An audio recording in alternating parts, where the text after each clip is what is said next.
sa inyo naman, no? Sa pamamahala, bilang Panghuli, let me take this opportunity. I don't know kung meron sa inyo mga taga-Maynila dito.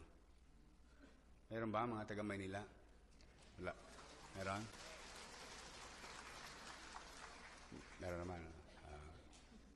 Wala pala kayong bilang lahat dito. Konti lang taga-Maynila.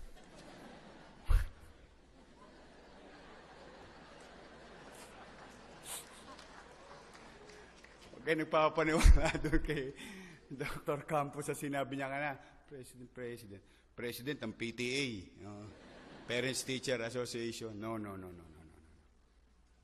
For the meantime, I owe it to Manilans. I owe it to them.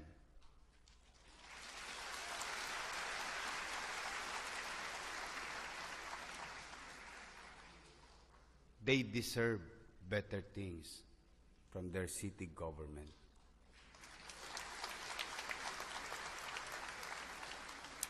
But I know you're going to visit Divisoria. Nabawasan na po ang snatching, hold-upping, kotong, andyan pa rin. Kukutungan ko yung mga yan pag nabutan ko.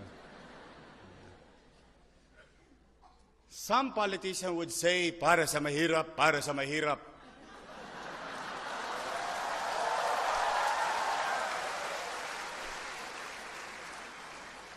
Kawawa kaming mga mahihirap, lagi na lang kami nagagahasa sa bibig ng mga politiko. There are what you call for public consumption statement, but the actions was different or is different. Ang totoong pangangalaga sa mga maliliit nating kababayan ay pangangalaga na kung saan nililiwanag mo ang tamang pag-iisip na kung paano magiging makatwiran sa pamumuhay sa ating lipunan, na pwede kang maghanap buhay nang hindi ka nakakapamerwisyo ng kapwa mo pobre.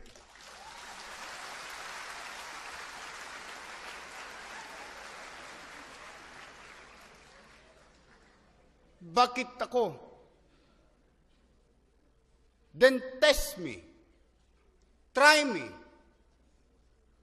Put a lie detector in my veins. Why?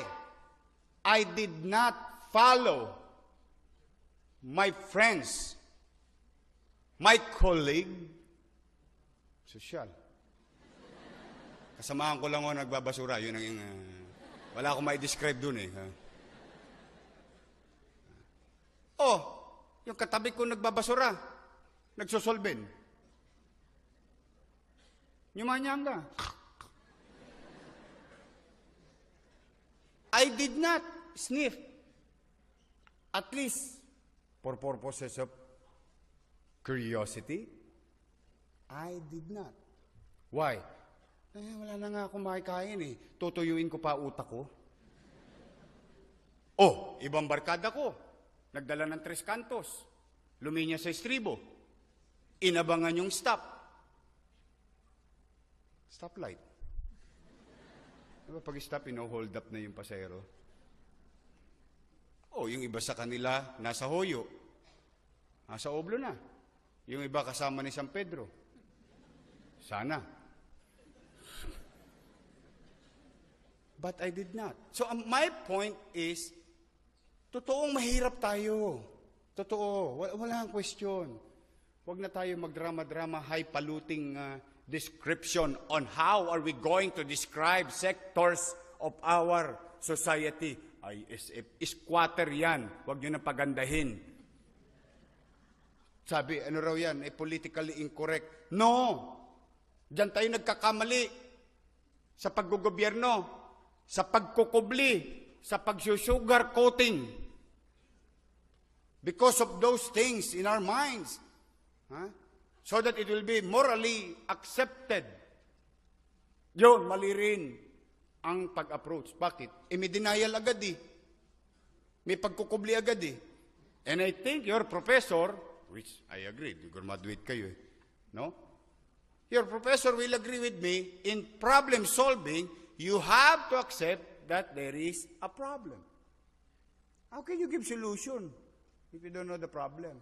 Tama, basic naman yata yung sinabi ko. Pero, mga kababayan, hindi ako namerwisyo ng kapwa ko pobre. Hindi ako namerwisyo ng kapitbahay ko. O, ito ako, awa ng Diyos. Kaya, wag natin hahayaan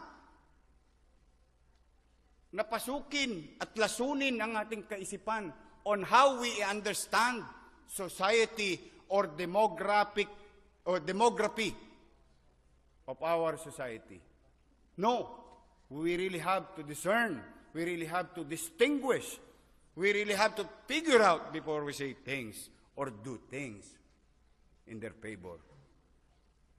In governance, personally, I will share it to you. I can never be right all the time. And I will. And I can't be right all the time. But, tao lang eh. Kayo nga, nagkamali kayo, niloko kayo na syota nyo eh. Di ba, nagkamali rin kayo? Puro heartache. But still, you're just a human being. You can never be right. More so with government.